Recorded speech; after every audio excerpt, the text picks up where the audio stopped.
Is college still worth it? According to Newsweek, millions of Americans are just saying no.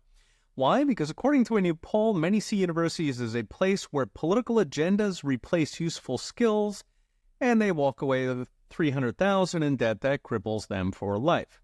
In fact, college enrollment is down 2.5 million since COVID, while the share of 18 to 26-year-olds working in the trades has gone from 25% pre-pandemic to 31% today.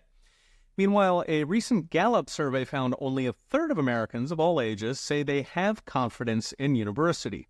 32% they have little or no faith. Now, that's a big drop from just a decade ago when 57% of Americans had faith in universities and just 1 in 10 did not.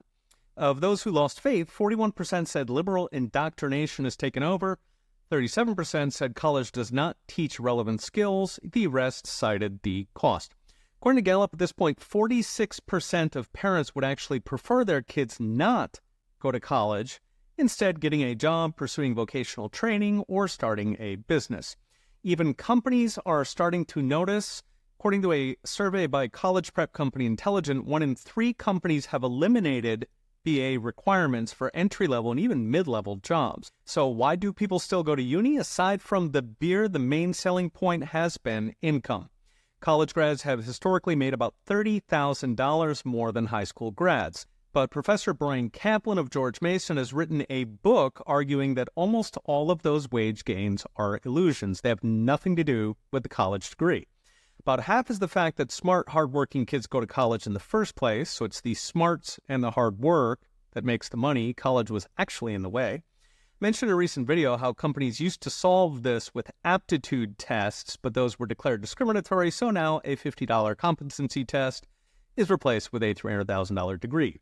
The other half of the wage premium, according to Kaplan, is essentially a signal to employers that you're willing to put up with 4 years of tedious BS. It's essentially a grit meter.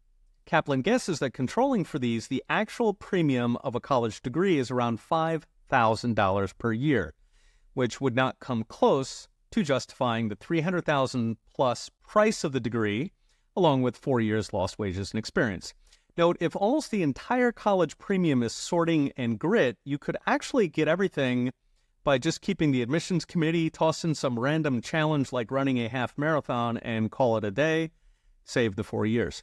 So what's next? Brought to you by Unchained.com. The fact that college is useless, alas, will not matter for public spending, given that, useless or not, universities are a massive $700 billion industry swimming in $250 billion plus of taxpayer money. It's a racket, sure, but it pays politicians back tenfold, partly by indoctrinating the future voters, so college generally swings you about 13 points towards the Democrats.